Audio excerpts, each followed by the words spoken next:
দক্ষিণ পূর্ব রেলের আন্দোলনে নন ইন্টারলকিং কাজের জন্য এবার 237টি লোকাল ট্রেন 32টি এক্সপ্রেস ট্রেন বাতিল করার সিদ্ধান্ত নিল দক্ষিণ পূর্ব রেলের খড়গপুর ডিভিশন। রেলের পক্ষ থেকে সোমবার এক বিজ্ঞপ্তি প্রকাশ করে জানানো হয়েছে এই কথা, যেখানে দক্ষিণ পূর্ব রেলওয়ের খড়গপুর ডিভিশনের অধীনে আন্দুল স্টেশনে টানা 10 দিন ধরে চলবে নন ইন্টারলকিংয়ের কাজ।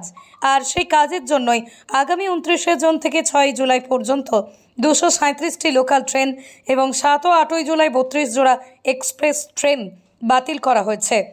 প্রসঙ্গত, গত 22শে জুন থেকেই কাজ হওয়ার কথা থাকলেও সেই সময় চূড়ান্ত অনুমোদন না হয় শেষ পর্যন্ত বন্ধ থাকে কাজ।